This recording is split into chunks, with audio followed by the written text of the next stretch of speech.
예배의 전통적 형식, 시대에 따라 바뀌어야 하는가? 장로교의 전통적이고 고전적인 예배 형식에서 감흥을 느끼지 못하는 분들이 종종 이렇게 말합니다. 예배도 시대에 맞게 변해야 돼. 이런 말씀을 하시는 분들 대부분은 마치 자기가 처음으로 이런 생각을 했다고 착각을 합니다. 시대의 흐름에 따라가지 못하는 어리석은 사람들보다 자기가 더 낫다고 여깁니다. 그래서 예배도 시대의 변화에 따라 그 형식을 바꾸는 것이 자신뿐만 아니라 하나님도 원하시는 것이라 생각합니다. 하지만 그렇지 않습니다. 교회의 전체 역사를 살펴보면 다소 공식적인 예배의 형태를 강조하던 고전적 예배의 유형, 즉 오늘날 대부분의 장로교회에서 행하는 예배 형식과 탈의식적인 예배를 강조하는 자유로운 예배의 유형은 늘 있어 왔습니다. 그래서 이 두 유형은 시대에 따라서 진자운동을 하면서 어느 한편으로 치우쳐가는 방식으로 진전해 왔습니다. 교회 역사 전체를 알지 못하는 대부분의 사람들은 최근에만 예배의 고전적 형태에 대해 만족하지 못하고 여러 가지 인간적인 방식을 도입하려는 시도가 나타나는 것으로 압니다. 하지만 자유롭게 예배하려는 시도는 교회가 생긴 시대부터 항상 있어 왔습니다.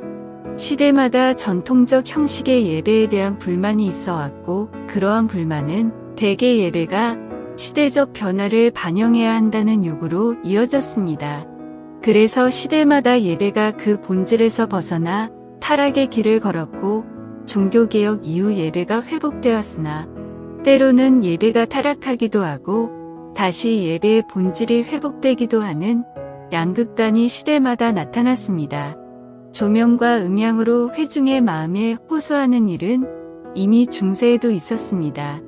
이미 중세 시대에도 스테인글라스로 장식된 고딕 성당은 은은한 빛으로 가득 차 있었고 2층에서 부르는 성가대의 노래는 천장에서 반영되어 아래로 울려 퍼졌었습니다. 이미 중세의 로마 가톨릭 교회는 조명과 음향으로 사람의 감성을 자극하고 종교심을 부추겼습니다.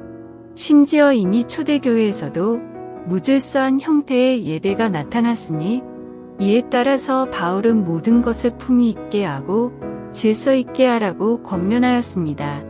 앞서 예를 든 예배도 시대에 맞게 변해야 돼 라는 주장을 하시는 분들은 대개 예배를 자기 중심으로 생각합니다. 예배의 가치 평가를 자신이 느낀 감정을 기준으로 삼습니다. 하지만 예배는 취향의 문제가 아닙니다. 시대에 따라 변해야 하는 문제가 아닙니다. 예배의 기준은 시대마다 변화하는 사람에게 있는 것이 아닙니다. 밤낮으로 늘 바뀌는 사람의 취향이 예배를 결정할 수 없습니다. 예배의 형식은 늘 변치 않는 성경이 정합니다. 예배의 형식은 예배를 받으시고 그 예배를 통해 영광을 받으실 영원 불변의 하나님이 정하시는 것입니다. 하나님이 정하신 예배 형식, 전통적이고 고전적인 예배 형식에서 은혜를 누리지 못하는 것은 그 형식이 잘못되었기 때문이 아닙니다. 오히려 그 형식이야말로 하나님께서 친히 명령하신 방식이며 그 방식 속에는 우리가 은혜를 누릴 만한 충분한 것이 있다는 것을 알지 못하는 우리에게 잘못이 있는 것이지 시대의 변화와 인간의 취향에 부응하지 못하기 때문이 절대로 아닙니다.